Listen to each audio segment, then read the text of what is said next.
Good evening, everybody. How are y'all doing tonight? Wonderful, wonderful. So welcome to tonight's installment of Leon County's Library Lecture Series.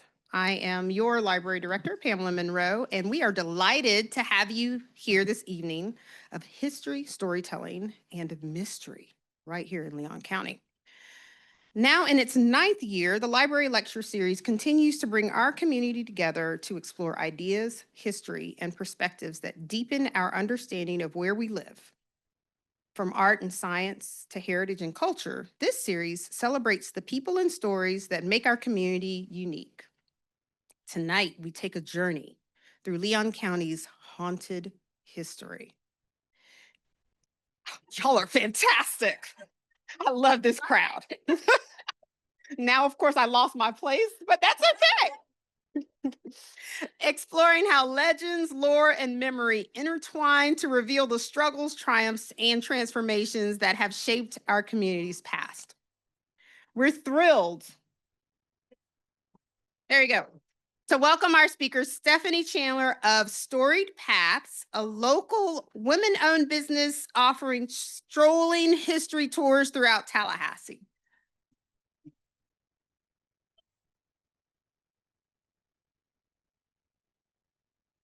Stephanie is a longtime resident, historian, and storyteller who brings our community's past to life through immersive experiences that blend research, oral history, and imagination.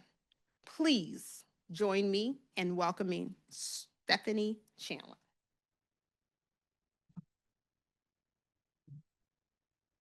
Thank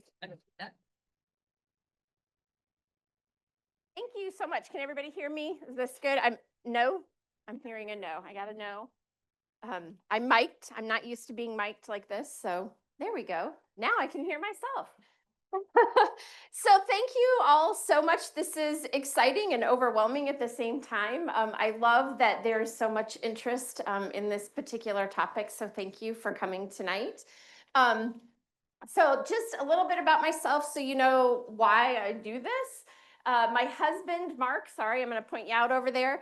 He and I, when we travel to just about any city, we love to do walking history tours and ghost tours because they are a really fun way to get to know a space and to get to know its history. And so out of COVID, this kind of became what I do now. And so I have spent the last couple of years, I had already collected lots of stories, but the last couple of years, I have really dug into that. And so I'm going to talk tonight about specific stories in Tallahassee. I won't get to them all. Tallahassee is so haunted, we need to have about 10 of these to talk about everything. But at the end, I will have time for questions. I can tell you what I know. If there's something in particular you want me to talk about and I didn't get to it, I'm happy to do that at the end. But first, I'm going to kind of start talking about why ghost stories are important culturally, and a little bit of history about how they develop, particularly in the Western, from Europe into America, the Western Hemisphere. So without further ado, oh, I have to do this backwards. Where do I point?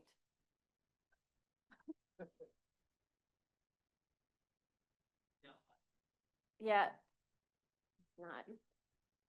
It doesn't, it's haunted. The clicker's haunted. Ghost in the machine, right?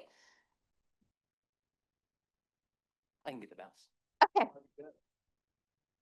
All right, so just a moment. Isn't that funny? It was just like literally, it was working like 15 minutes ago. No, it's good. That's good. That's good. Yeah, that's good. That's perfect. Yeah. I don't know why I did that. Somehow it, you know.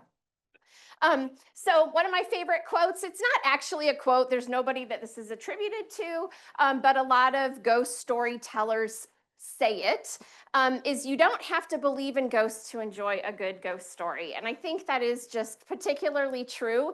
Whether you believe there is something there or not doesn't matter. Ghost stories are just fun.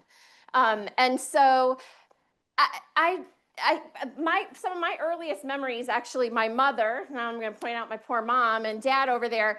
So when I was a little girl, my mom at Halloween time, probably one year, we were little, she told us a story about how when she was in like middle school, she was given an assignment to go to a local cemetery. This was up in Michigan, and they had to find the grave of a Union soldier.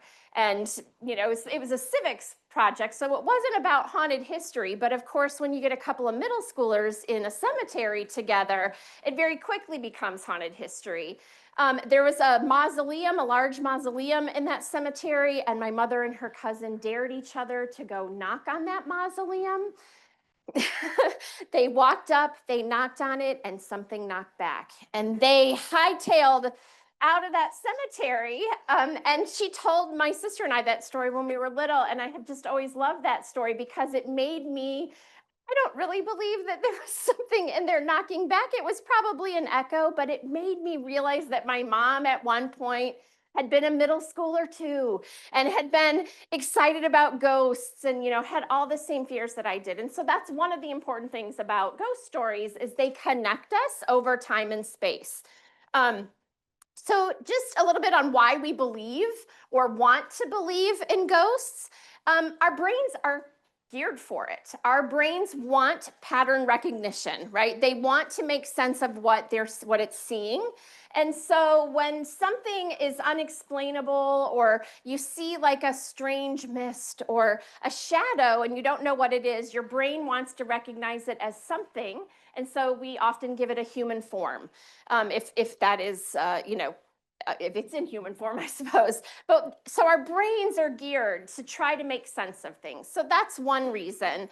Also, sometimes when our brain is in a place where it's really dark and creepy, maybe there's noise is a factor, or it's just, we know there's a history, and our brain is on sensory overload. Again, it will try to make sense of all of these.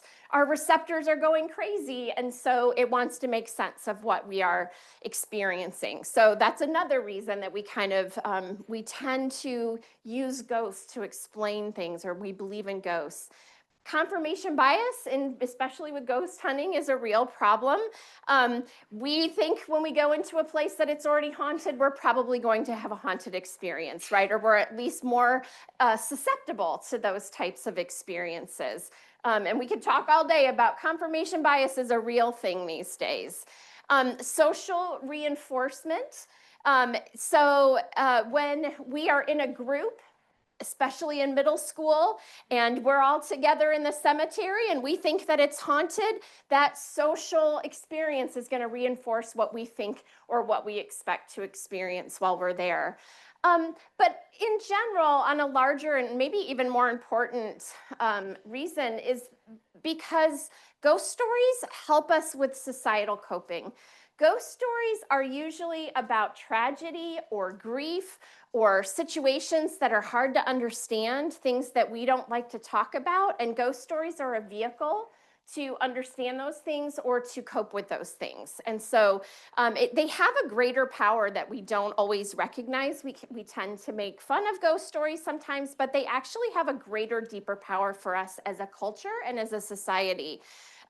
There are psychological benefits to ghost stories. It's that social aspect. It's the storytelling aspect. It can be coping for families that have experienced grief or trauma. Believing that there is something beyond this life can be a really important tool for coping. Ghost stories and ghost telling have some psychological benefits. And really, my most important reason is because they're just fun.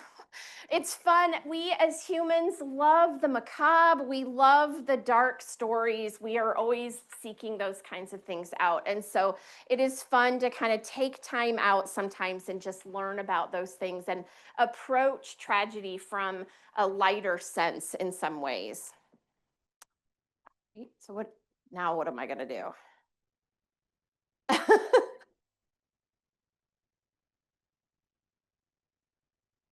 Just press the left button. The left button. Okay, all right. It's like playing a video game. Everything is backwards to what I think it's going to be.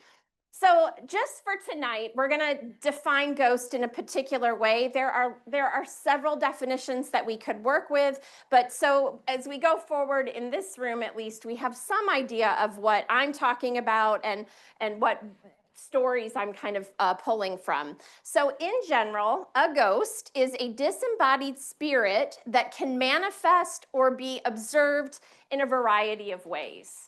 So, of course, the best ones are full or partial apparitions, because we all want to see a ghost, right? But there are lots of ways that ghosts seem to manifest, or people believe they are manifesting in a space. Sometimes it's not a full apparition or even a half-body apparition. Sometimes it's just a shadow figure. Sometimes it's sounds attributed to a paranormal or a supernatural origin, things like voices. Music in particular is often associated, like this kind of ghostly music that people hear in spaces when there's really nothing there making that music. The White House has a famous example of that. Thomas Jefferson is said to be seen and heard playing the violin in the White House. I know, right? I actually, when I was researching this, I'm like, well, now I want to go to the White House and go on a ghost tour. I don't think that's what they do there, but sometimes people claim that there are smells that are attributed to a location that they believe are like some sort of manifestation of somebody that lived there or was there at some point. Again, the White House has an example of this. Abigail Adams is often seen doing laundry, and when she's seen, she brings with her the smell of lavender. So smells can often manifest. I hear a lot of people, like in the Old West, you hear these ghost stories, they smell smoke, right? Sometimes alcohol, like if you're in a bar, you would have that kind of smell. So people also experience cold spots, fluctuations in temperature. Those sometimes are indicative of a ghost or a presence, according to ghost hunters. Also fluctuations in electromagnetic activity. So I brought some of my, please don't take them if you come up here, but these are EMF readers that they read the electromagnetic frequency in a room, but ghost hunters, and let me just be clear, I'm a ghost storyteller, not necessarily a ghost hunter, but ghost hunters believe that change in frequency can indicate that there's some sort of supernatural presence in the immediate area. And so I have these on my tours for fun that we take around. So there can be those types of fluctuations. And then people also claim that they see orbs or ball lightning. Some people would tell you those are just bugs that have, flown in front of your camera, but other people truly believe that there's something in the atmosphere that is causing these small orbs of light in certain areas. There are lots of different types of ghosts, not just that they manifest in different ways, but there are different types of ghosts. So a residual haunting is kind of like a memory that is burned into a space. So here in Tallahassee, I would probably argue that the ghost at the columns is a residual haunt. Her name is Rebecca Bailey, is from what we understand, and she is seen kind of making the same circuit in the house. And the house was moved. We have to remember that too, which is interesting. It used to sit on Adams and Park, and it is now on Duval and Park. So the whole house was moved a block and turned a 90-degree angle, and she came with it. But she is kind of seen making a circuit in the home. And so but she doesn't seem to interact. She doesn't talk to people, or at least none of the claims that I have read say that she has any interaction. So she would probably be a residual haunt. There are intelligent haunts. FSU is full of them. These are these are ghosts that seem to be aware of you and your presence and interact with you sometimes.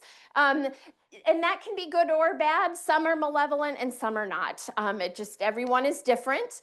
There are poltergeists. These are generally you don't want in your home. If you ever saw the movie from the 1980s, it's a bad thing. You don't want a poltergeist. They are generally tricksters and are attributed to, things disappearing or being like jump scared kind of in your own home type of thing. Revenants are ghosts that are here because they have unfinished business. It's usually, and we have a lot of movies these days about revenant ghosts, that come back because they're seeking some sort of justice, or maybe there's money that they hid somewhere and they come back to let someone know. Those kinds of stories, those kinds of ghosts are called revenants. And then I don't really deal in demons, so they can stay away. But demons are really they're worse than poltergeist. Poltergeist is more like a trickster in most cases. Demons in kind of ghost mythology are very negative types of spirits that haunt with the purpose of hurting. And we don't have any of those in Tallahassee, so we can all wipe our brow and move forward. That I know of. I don't know everything. So ghost stories, seriously? Yes, we should take ghost stories seriously because there is a lot behind these. So ghost stories really do, at their kind of deep base level, is reflect our societal beliefs about a lot of things, about our conception of the afterlife. Do we believe that there is something beyond us in this human experience? And so throughout history, different cultures in different areas have had an explanation for the soul, right? Or the spirit, or whatever it is that they want to call it. And so ghost stories often inform us about those beliefs. They often teach us about the respect for the dead and for burial practices. What is important? Like some of those revenant ghosts are coming back because they weren't given a proper burial. And so they teach us that we need to make sure that that is done in order to not be haunted, right? So they teach us a lot of things: morality, cultural values or truths. They provide stereotypes for normal behavior. What can we do as humans and what can't we do? What will bring revenge on us from the afterlife and what won't? But they can also at the same time criticize norms. They can be subversive as well. And we're going to see kind of examples of some of this as we go. They help us grapple, like I said earlier, with difficult subjects that are often out of our control. We see spikes in ghost stories and ghost telling, during periods of death or war. They seem to spike, or they become manifest during those times, start circulating more. They also express societal fears and anxieties about aging, growing up, being in debt, unresolved relationships, wrongdoing, all of these types of anxieties and fears that we grapple with as a society are often reflected in the ghost stories that we tell or that we experience. And then also they're important, and they have some, I think, they carry some weight because they do give us the opportunity to have collective experiences. They allow a group of people to experience a metaphysical mystery in a temporary fashion without required adherence to a set of rules or behavior. If I go to church, I have to believe or act a certain way. But if I go to a cemetery with a group of friends, we can have an experience and nobody can tell me what that is, right? And so ghost stories often are above and beyond or outside of the rules that we have about faith and death and afterlife. So we get to have those collective experiences together without feeling like we have to stay within a certain boundary. Okay, so you're going to laugh at me later, but a very, very brief history of ghosts. This was my deep dive. There is so much good information about ghosts and where they come from and all of that. I think it's really important to kind of do this before we talk about Tallahassee, because it'll give you some understanding of where some of our ghost stories come from and why they have developed over the years. So ghost stories are a cross-cultural phenomenon. They happen in every country throughout all time periods. From the earliest writings that we have as humans to today, they have existed in all cultures. Now, are ghosts the same in every culture? No. So, for example, in Asia, there are a lot of ghost stories that revolve around ancestor worship, right? And we don't have that quite as much here in America. So they are different. in the sense that they their purpose and what they are teaching is often different in different cultures, but they exist everywhere. There's not a culture or a space that I have been aware of that does not have some sense of a soul, an afterlife, or a ghost story. So I said this earlier, they really are reflective of that particular culture's beliefs and their social anxiety. In Western culture, so I'm going to kind of focus on what we as Americans, right, how our ideas about ghosts develop. And I'm starting with the medieval period. We could go back even further than that. I mean, some of the Greco-Roman literature talks about ghosts. The biblical literature talks about ghosts. I mean, in 1 Samuel, we've got the Witch of Endor, right, is one of the most famous witches in history. And so it is very old in the Western tradition, but I'm going to start with the medieval period because that's where it starts to get really, really good. So in the medieval period, we are dealing with massive wars, with plagues. These things are happening in mass, so we have large numbers of people that are dying and have to be buried quickly in order to stop the spread of disease, which means that proper burial rites are not being utilized at those times. And the church during that time period played a really significant role in how they understood all of that, the history behind that and the reasons for it. So ghost stories at that time really talk about sin, morality, and spiritual neglect. So people are seeing ghosts, they're talking about ghosts. Now you have to remember that we don't have the written word in the way that we do today. You know, people on average are not reading books like we hopefully in this room do. But they're definitely, we have oral traditions and folklore traditions that we know originate during those time periods. And they all are dealing with sin, morality, and spiritual neglect, and often bodily neglect in death.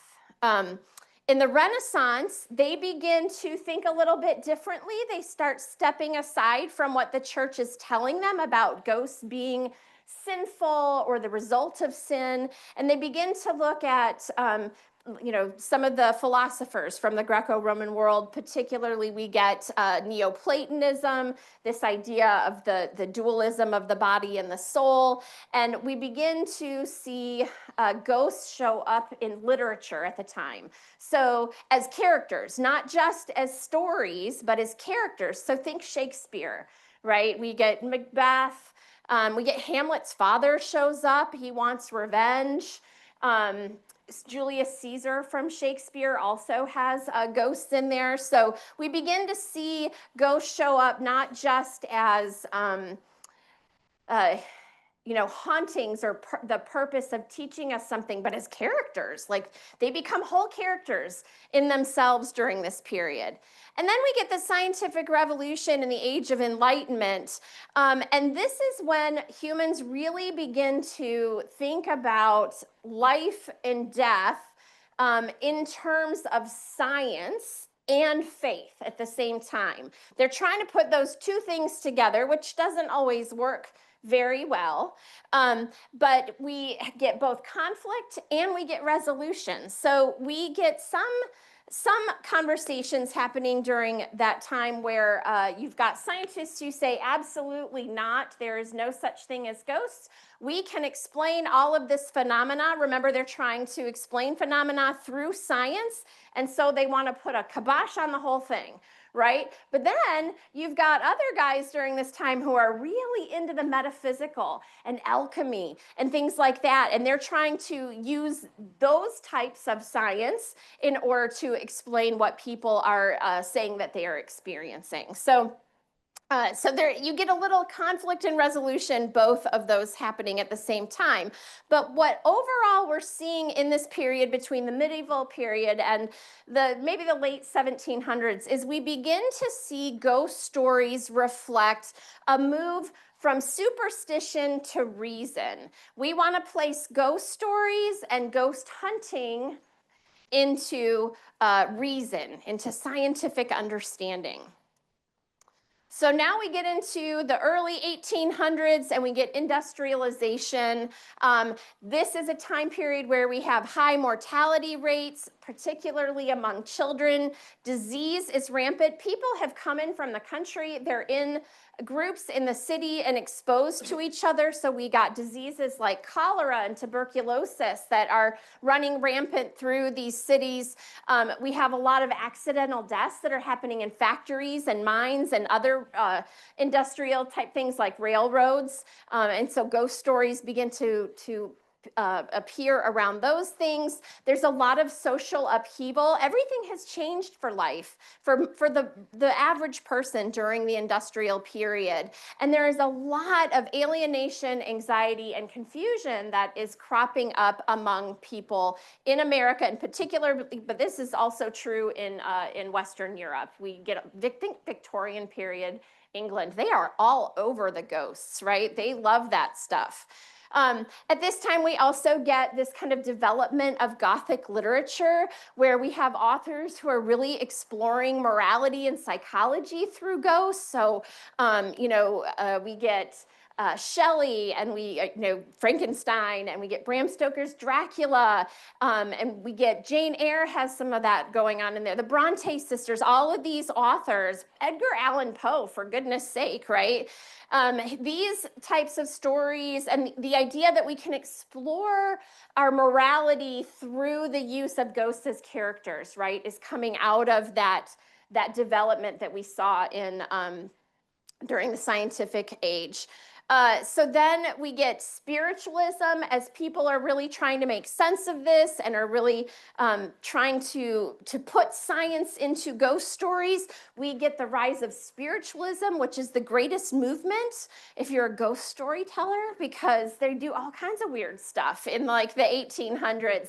They are having seances. Mary Todd Lincoln had seances in the White House because their child Willie died, and she was really mournful of his death and wanted to believe that there was something more, that she had not lost him forever. And so she had seances and was consulting mediums and all of that kind of thing in the White House because she was grappling with those issues. This is 1863. And all of that really begins to develop, particularly as we get from 1850 to about 1900.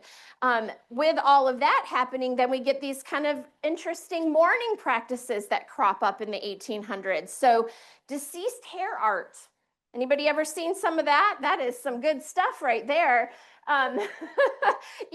This is when you have a deceased loved one and you cut their hair after they have died, and you use that to create some sort of art project, and then you hang that in your house, and it is a way to remember them and still have a physical part of them with you. We also get post-mortem photography, this is a little, I don't get creeped out very easily, but it is a little bit strange for me. Photography is a new thing, and they're photographing their deceased loved ones, but often in lifelike poses. So it's not just taking a picture of your deceased loved one, in a casket for one last time. It's posing them in a lifelike, doing something lifelike, and then taking a picture of that so that you can remember them as they were in life. So that becomes very popular in the 1800s. And the other thing that we really get to see developing because of all of this is ghost societies and ghost hunting. This is when we get groups of people who want to prove or disprove the idea that ghosts exist, and so they start going out and hunting them. Specifically going to places trying to prove or disprove the existence of ghosts. So overall, in this time period, what we get is death is not absolute. They really believe, a lot of them, that death is not absolute and that there is something more out there and that we can contact it and that we should and can be investigating it. So that is by the late 1800s, early 1900s, and then we get into the 20th century and it just explodes. Part of this is because of technology. If we are wanting to be scientists about ghosts and ghost hunting, well, then there's all kinds of great equipment that they start to develop. So things like this today, we have things like this is like the most basic that you can get. There's all kind, like you can spend hundreds of dollars on this type of equipment if you're really into ghost hunting. But we see all kinds of stuff now, spirit boxes and EMF readers.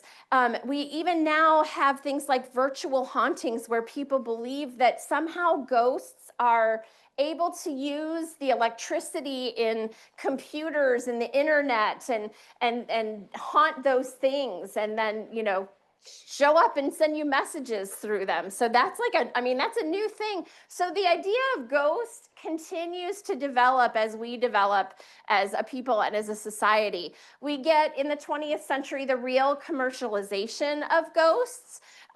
So we see it in film and TV. Some of my favorite memories as a child are watching Casper the Friendly Ghost and Scooby-Doo, right? Casper was a ghost and did things for people and was a good, friendly ghost, and Scooby-Doo was all about disproving ghosts, right? And unmasking the real culprit in these crimes. So we see that. We have so many films. I think I list them on the next slide. We get video games now where ghosts are actually characters. People are seeking out haunted experiences. I just got to go to London last summer, and I visited the Tower of London. And I was there for the history, but I was kind of hoping a ghost would show up too, because there are a ton of ghost stories, lots of beheadings there. Again, it's a place of tragedy, right, and violence. Didn't see any ghosts, but maybe next time. But people are always seeking those types of things out. The Tower of London, the Catacombs of Paris, think Savannah, St. Augustine. Those are some of their biggest industries, right? People want these types of tours. We now have online communities that is what they do. They get together with a group of people online and they talk about their ghostly experiences. And they try to figure out whether, they're trying to debunk it or prove it together online. So whole communities virtually have sprouted up because of ghosts. And then the cool thing, my kids do this. They watch this kind of stuff live streaming, and real-time hauntings or ghost huntings.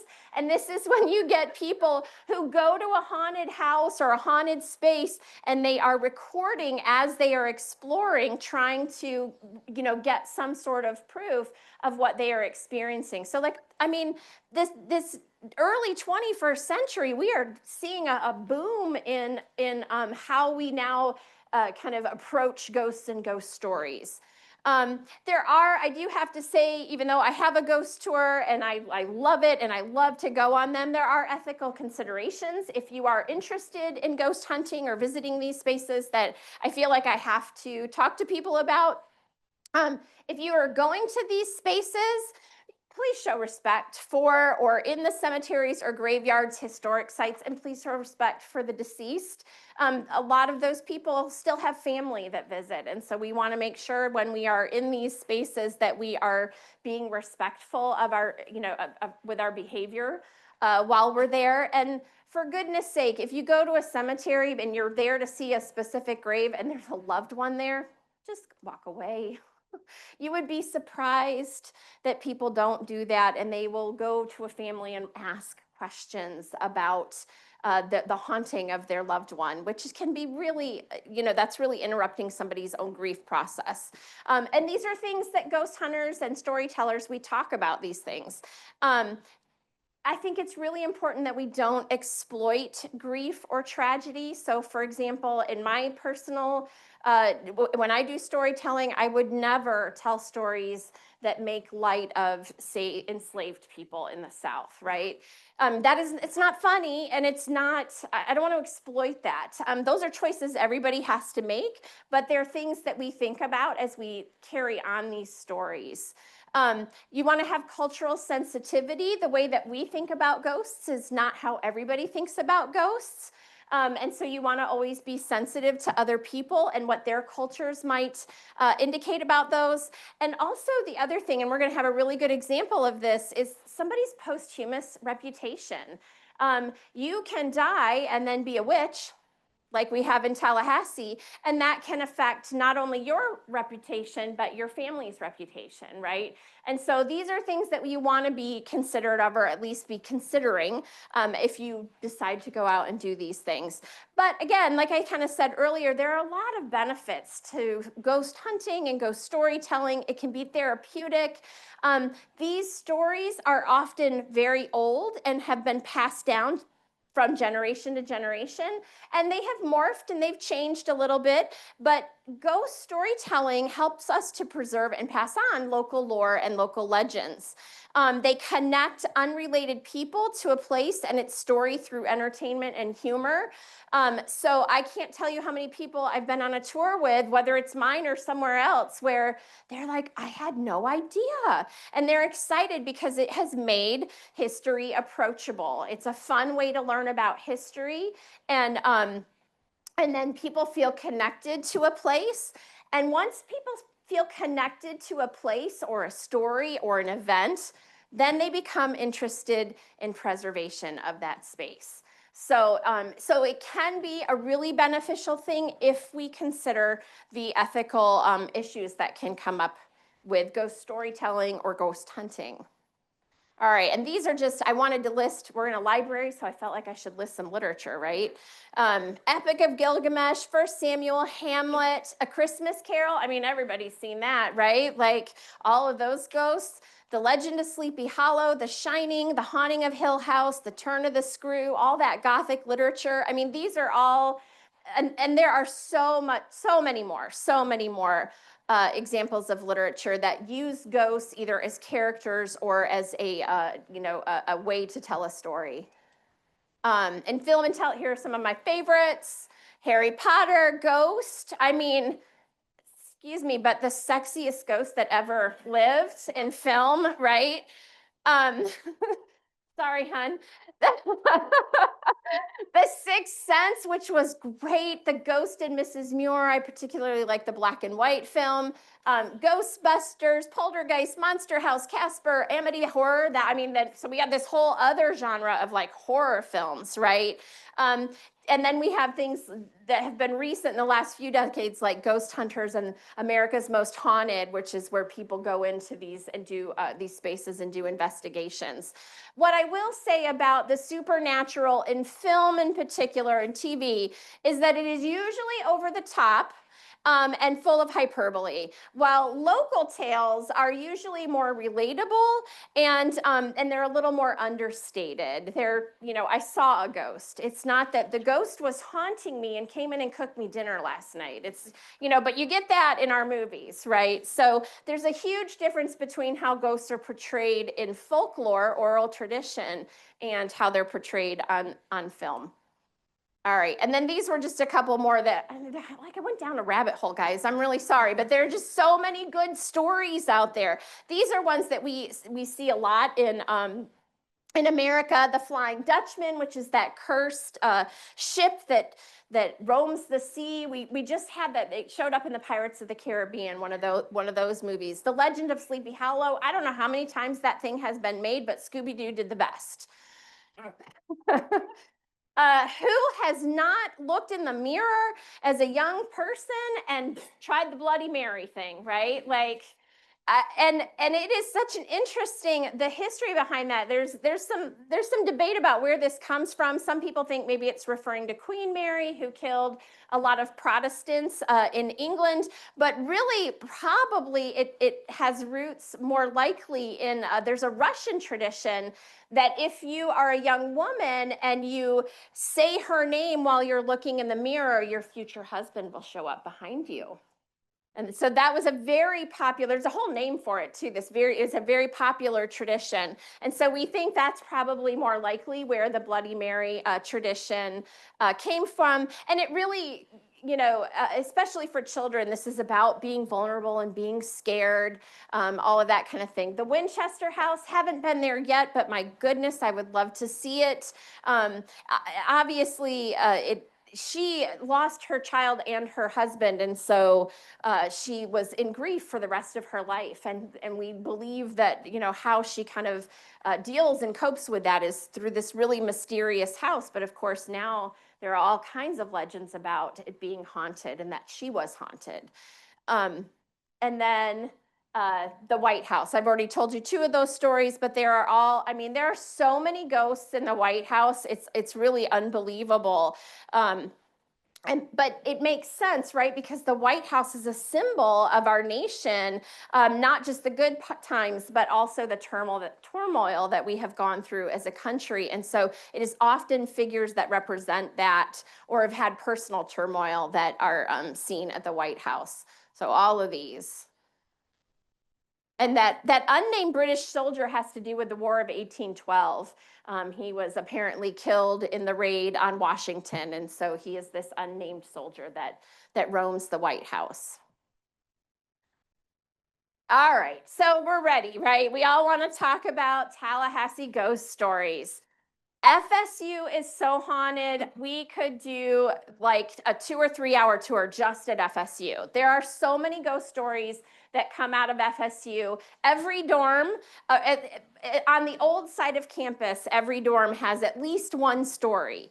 I lived in Reynolds Hall, so I'll kind of start with my own personal ghost story from Reynolds Hall. I moved up here in 1989 at the age of 17 to go to FSU, and I lived in Reynolds Hall. It was all girls at the time, and we also did not have air conditioning, if you can believe that. In 1989, right? I lived there for 3 years. And I was really close each year. The girls on my hall, like we just became incredibly close, right? When you live in the close quarters with people. All of us knew Reynolds Hall was haunted. I mean, there was no doubt in any of our minds. There were just too many weird things that happened while we were living there. Anybody else live in Reynolds Hall just by, okay, do you have like similar experiences? Yeah, okay, see, I'm not alone. So I don't know that I've ever met anybody that lived in Reynolds Hall and went, oh no, that's not haunted. It for sure is haunted. So the most common thing that would happen is we had bathroom doors that were like saloon doors that would swing open and close, right? And so like say you're in there, you know, taking a shower and you know all the girls on your hall, and then the door swings open, you're like, hey, who just came in? And then nobody answers and you look out and there's nobody there. So the doors would do that all the time. They would just like swing open for no reason. The sounds that would come out of the building itself were so haunting, right? Were you in Reynolds? Oh, she didn't want to talk. Okay, that's fair. That's fair. I understand. Just strange things, lots of noises, all kinds of stuff that happened in Reynolds. I remember one time I was studying in the breezeway and I just had this like really creepy feeling. Now, I mean, maybe I'm manifesting it because I know that Reynolds is haunted, but I was up there alone. It was like 2 a.m. It was dark and the windows rattled for no reason as far as I'm concerned. And it scared the bejesus out of me. I picked up my books and went back to bed. I was like, I don't care how well I do on that test. I got to get out of here. So lots of things like that, but it gets better for me because about 1991, my friends and I decided that it'd be a great idea to get a Ouija board. And 0 out of 10, I do not recommend. It was very scary. So for a couple months, we buy this Ouija board. I mean, literally, I think at Kmart. Remember when Kmart was over on the Parkway, right? So we buy this Ouija board and we're playing with it in the dorm for a couple of months. It was pretty benign, you know, lots of silly things. We would stay up late and have coffee and laugh about it. And then we went home for the winter break. And when we came back in January, we decided to pull it out one night. And my friend Jennifer said, I don't feel right about it tonight. I really don't want to play. But all the rest of us were like, come on, Jen, you know, like peer pressure. We really kind of like made her sit down and we're like, it doesn't work with just 2 people. We need you too. And so she sat down and we all played and it was immediately a different experience. I can't explain why it was different. It just was. It felt heavy in the room. I had never had that experience before. And the oracle itself, the thing that you put your fingers on and it moves, was pulling from underneath and it literally scratched the board as it moved across the board. Like it was something heavy was pulling it. And then This is a true story. Like, this is my experience. Then it tells me, or not me, just me, but all of us, that it watches us while we're sleeping. That it is there all the time. I mean, things like that. And by midnight, we were scared out of our wits. So who are you going to call, right? Yeah, right? All right, well, it's 1991, and there have been a lot of really great movies about exorcisms, so we called the Catholic Church. This is a true story. We called the Catholic Church at midnight on a Saturday night, those poor priests. And we called in a panic. We were like, we can't have this in our room. We can't sleep with this tonight. We got to get rid of it. And this is at St. Thomas More. They were so nice to us. He was like, come up right now. And so there were 3 of us playing, but there were 6 of us in the room when it happened. So all of us got into my little Ford Escort, which fits 4 people. Now we got 6 people and, some sort of possessed Ouija board in this car. And we get up to St. Thomas More. The priest literally meets us in the doorway of the church with open arms. He was so nice. And there were 2 other, I'm assuming, priests with him. And they welcomed us into the church. They said a prayer over us. They said a prayer over the Ouija board. They took it from us.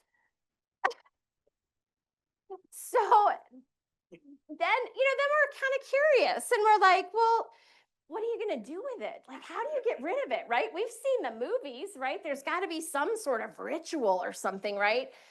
And that man said to me, I'm so sorry. That is a church secret that we cannot divulge. Okay.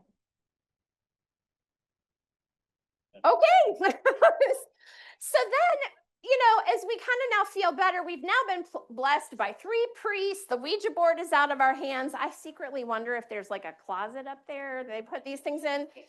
We start to get really apologetic because it's the middle of the night. They have church in the morning, and we ask them for forgiveness. We're like, we're so sorry we woke you up in the middle of the night. And he said to us, you would be surprised how often this happens. This is not the first Ouija board that we have taken care of, and nor will it be the last. They had experienced this many times at FSU. And the best part of this story is not one of us girls was Catholic, but we knew who to call, right? So that is my personal experience at Florida State. Cawthorn Hall is probably, in my opinion, the most haunted of all the residence halls, although I had my own experience in Reynolds. Cawthorn Hall has some really specific stories that are related to it. I've heard 4 different ghost stories come out of Cawthorn Hall and lots of different varieties. And if you're wondering where do I get my stories, a lot of it is oral. Once you start telling ghost stories, people want to tell you their ghost stories, right? So I get a lot of information just in conversation, things that I've just picked up over the years. But Reddit is an amazing source. YouTube, another amazing source, kids especially on college campuses that want to share their stories. So those are all places you can go and look. But Cawthorn Hall, I have heard has 4 different ghosts. One of them I'm not honestly really sure about. One of them is that there was some sort of maintenance worker that hanged himself in the basement. And so the stories that come out of there are that the RAs are afraid to go into the basement. It's not where residents go. And so they will go together. But that same story also comes out of Jenny Murphy. So is it the same story? Or has it somehow, been circulated in the community at FSU? And so we don't really know what place that is. I'm not really sure. But that's kind of the lowest level of ghost story at Cawthorn Hall. Then the next one is that on the 4th floor, apparently at some point in the 1990s, there was a young woman who died of an overdose. This is the story on campus. And that if you are walking on the 4th floor, you get off the elevator or come around the corner real quick, you will catch her as a full body apparition at the end of the hall. And there are lots of stories like this. So many students that have this same experience where they think they see this full body apparition at the end of the hall, and it catches them and it kind of scares them, right? Because you come around the corner at midnight and it's dark and nobody's around, and you see somebody down there and then it disappears. It's kind of a freaky experience, but that is a pretty consistent story that comes out of Cawthorn. I don't know the truth behind who that apparition actually is, but the campus rumor is that it was somebody that died of an overdose in the 1990s. She wears white. Okay, see, I'm not the only one that has heard this story. Another story is actually about the woman that Cawthorn Hall is named after. Her name was Sarah Cawthorn. She was known as Tissy. She was the first dean of home at FSU back in the 1910s and 1920s. What that meant was she took care of you. If you were a young woman at Florida State College for Women, she was kind of your mom on campus. Now we call that Department Student Affairs, but it looked very different back then. If you were a young lady and your dress was too short, Tissy Cawthorn would make sure to let you know. If you got caught smoking or drinking or staying out too late, dating the wrong kind of boy, you could get in trouble with Tissy Cawthorn, right? So much so, and it's very different today, but if your behavior was really over the top, she would definitely write your parents a letter and let them know that you needed to straighten up. So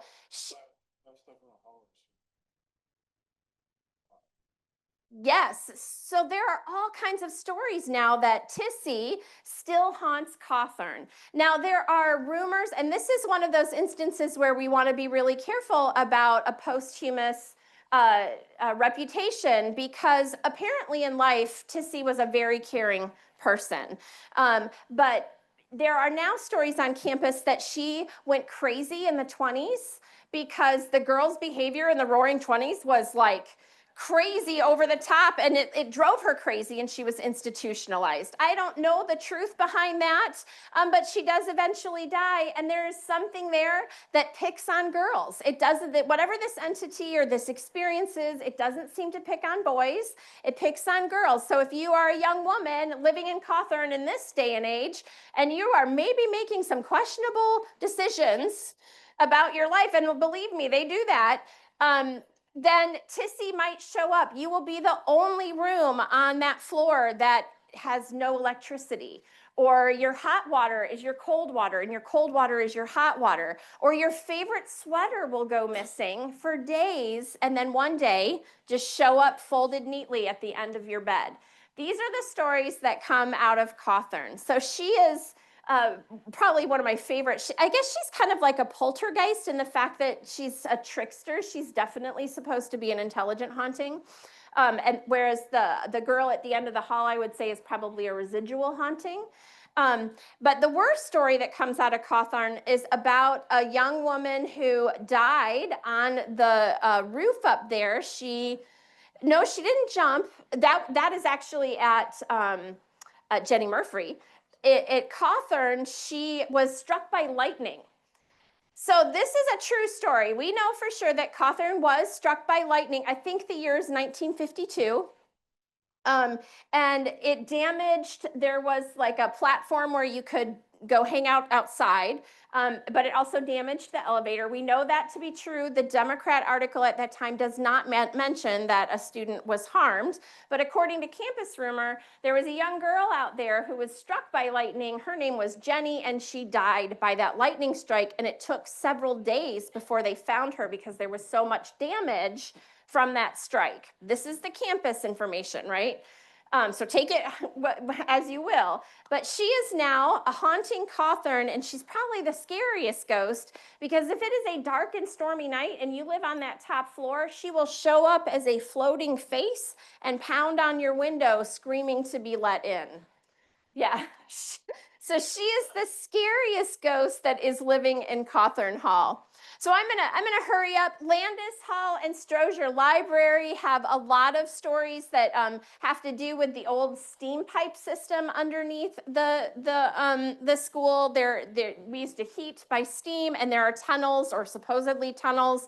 There's lots of stories about students that maybe died down there and are haunting. And so if you are older like me and you were on campus, there used to be these steam pipes on Landis Green that were green and painted like dragons. Does anybody know what I'm talking about? And if you stood next to them, you might hear students screaming down there, stuck in the secret labyrinth underneath the school. HCB, which is the humanities building that is now built where the pool was, that is supposedly haunted by a student who didn't know the pool was drained and dived off the diving board to his death. And now he haunts HCB. And if you come across him, you'll see him either in the elevator, I guess going up to the diving platform, or you'll see his wet footprints in the hall. The Dirac statue isn't haunted, but there's a great story. Students say if you go and you stare at that statue, which is right outside of Dirac Library, that if you stare into the eyes of that statue for too long, you will go crazy, never to return. We have Lake Jackson and Velda Mounds here, that both have hauntings that come out of it. This is one of those places, again, where I want to be really careful. Native American sites throughout America have stories, but we want to be really careful as we tell them that we are not telling stories that would somehow affect their cultural integrity. So I usually try to be careful about these types of stories, but they do seem to circulate around these sites because of the we have quite a history in America with how we treated Native Americans, the displacement of tribal communities, the desecration of their sacred land, those type of things. So there seem to be ghost stories connected with those.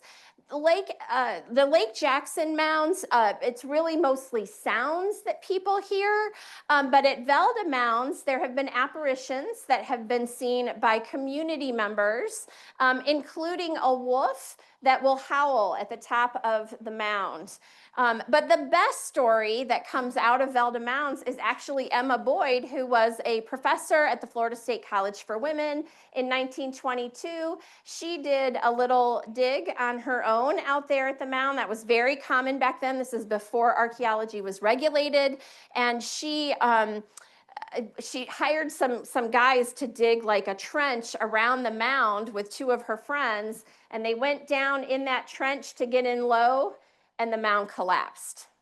And Emma Boyd was killed. This is the actual story. This is from the Virginia Chronicle, but it also shows up in the Tallahassee newspaper. She was buried alive. And so there are stories that kind of revolve around her as well out there at Velda Mound. So if you're looking for a nice place to have a picnic tomorrow, go out there. I know we're getting close on time. Phillips Mausoleum. Oh my goodness, this is the weirdest place. So I live right around the corner from this cemetery, and this is one of those legends in Tallahassee, right? Anybody heard of Phillips Mausoleum? Yeah. So it is, these are pictures I took just the other day. It's looking pretty decrepit at this point. It hasn't been upkept recently. But Calvin Phillips was an architect. He moved down here from New York around 1907, maybe 1909. He apparently designed, and I think I got that date wrong actually, but he designed some stuff for the World's Fair over in Paris before he moved to Tallahassee. And he came here without his family. So he had children and a wife who stayed up in New York, and we don't know why. He just kind of lived his life here in Tallahassee without them. But after he died, they came down to collect his things, and they placed an ad up in, or not an ad, a obituary up in New York. So they were somehow connected, but he was living without them. And that is living outside of societal norms. And that is why we get ghost stories about people, because they're doing things that we don't understand, and we wanna understand them. He also built this clock that was attached to his house. It was over in the All Saints district. It has since disappeared, and that is one of the myths about him, is where did it go? Somebody bought the property and they were gonna restore it, and then it was just gone. We don't know. It like overnight disappeared, right?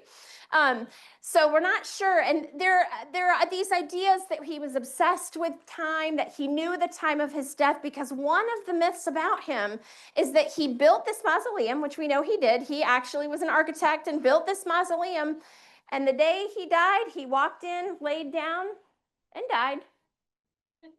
So like he predicted his own death. That is the legend that surrounds Calvin Phillips. Now, it doesn't help that in 2000, somebody went inside of the mausoleum and stole his skull, and that has never been recovered. And so there are lots of great stories that come and circulate about that. Even my kids, we live near this cemetery. This is Oakland Cemetery.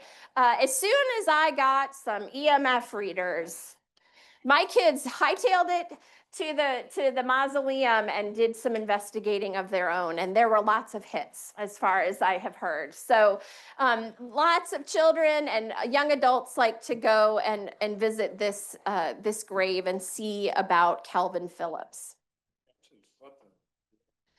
Yeah, and I've heard lots of stories about like he slept there, he would nap there, he would just go there for the day. He built this great mausoleum and he would just go and take his naps there, because that's normal. So who's heard of the Tallahassee witch, Elizabeth Budd Graham? Yeah, so this is one of the first ghost stories. It's not really a ghost story, it's a witch story. When I came to Tallahassee in 1989, this was circulating at the time. So we're not exactly sure, honestly, why these stories about her being a witch began to circulate. She was born in 1866 and died in 1889 at the age of 23. She had a child and was married when she died. So she died very young. And her monument is the biggest monument, the tallest monument in the Old City Library. She's not in the library, in the Old City Cemetery. So when her monument came in, this is blue French granite, which means it came across the Atlantic around the state of Florida and then was brought up on cart from the Gulf, right? So this is like a major undertaking to bring this piece of rock in for her memorial. Her husband, John Alexander, bought an entire family plot that only she is buried at, right? And people still go and leave her things. And the idea is she must be a witch because okay, first of all, she is born at a time when spiritualism is on, like it is at its height. And she was born in October. And we all know that if you are a woman and you're born in October, you surely have the ability to be a witch, right? So she's born in October. Her grave is facing west instead of east, which is the typical Christian burial.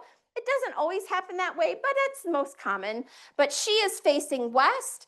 And then her husband decided to engrave this beautiful poem to her. And it is Lenore from Edgar Allan Poe.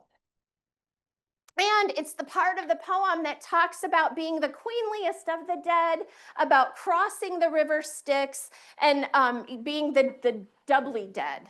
And so people began to see these characteristics in her grave, and somehow rumors began to circulate that she is a witch. She's never been characterized as a bad witch, but as a white witch, a good witch. But we don't really have any evidence that that is true. So again, we have one of those stories where we want to be careful about posthumous reputation, right? Frankly, if I was born in the 1800s, I would love it that people still come and please come visit my grave and leave oranges. And people leave all kinds of stuff there for her. I love that idea.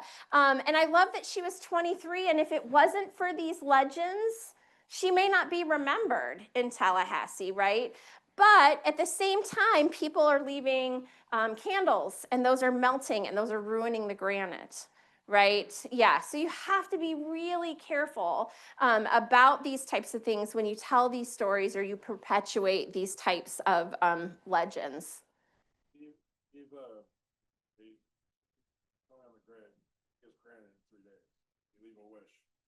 Oh, in 3 days. I hadn't heard that.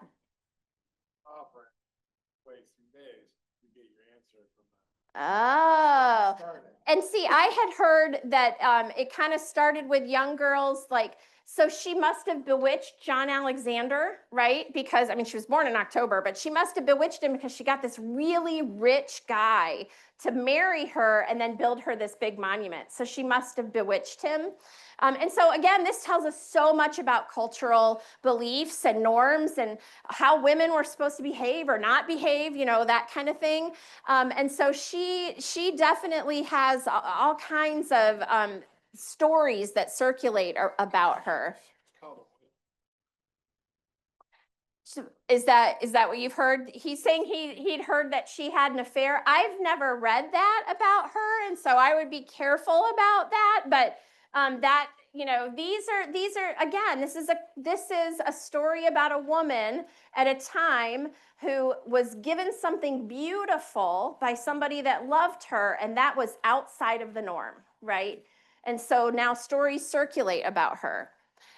So the last one I think I have on here is Sunland. This is, anybody ever been? Come on, admit it. Did you go to Sunland when it was haunted? Okay, I did not, actually. I raised my hand, but I did not. I was too chicken. I never went because I was too chicken, really not because of the ghost, but because I was afraid I would get arrested. But so Sunland started as a tuberculosis hospital on the corner of Blairstone and Phillips in 1952. It eventually became a hospital for mentally impaired children in 1968. There were lawsuits in the 70s about neglect of those patients, and it was closed in 1990 or 83 and sat vacant for over 20 years. So a tuberculosis hospital, a facility for mentally impaired children full of neglect, sat abandoned for 20 years. You think some stories came out of that? Of course they did. This is like ripe for ghost stories, right? And so it kind of became in Tallahassee a rite of passage to go and visit Sunland.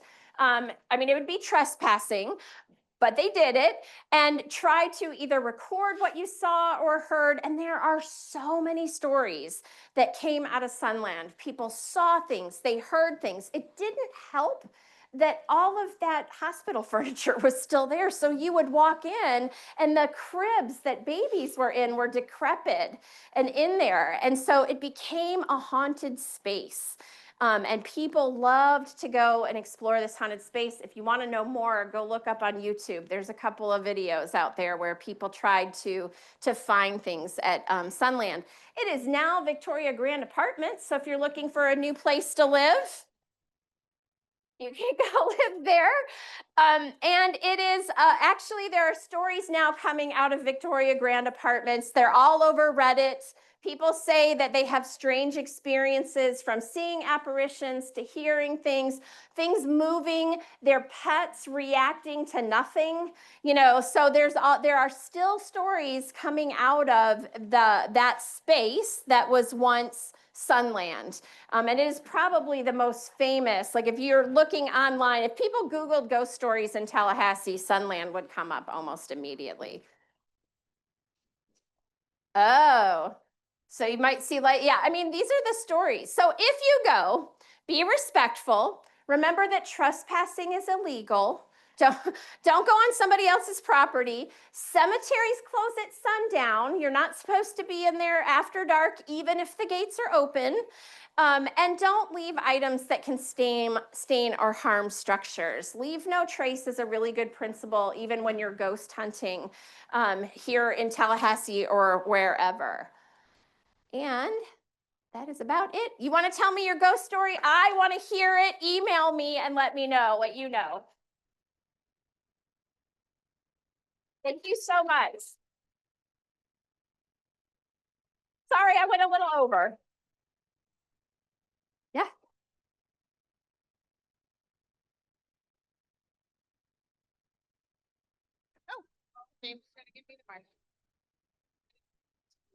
All right. Okay. So let's give Stephanie another round of applause for this fascinating look at our local history. All right. Before you go, because so many of you are getting up, because I know it's a little warm in here, I would like for you to please make sure that you explore our newly renovated second floor. featuring 15 new meeting rooms, a podcast studio, cat simulator lab. And as always, if you do not have a library card, please get one. Yes. You can. It's free. Yeah. And thank you very much for coming. Have a wonderful evening. Oh, yes. And please fill out our survey. We have a survey here on the table. You can also do it. Is it on? Do we have a QR code? Yeah, it has the QR code on the And the QR code is on the box. Thank you. box. Thank you, Chelsea.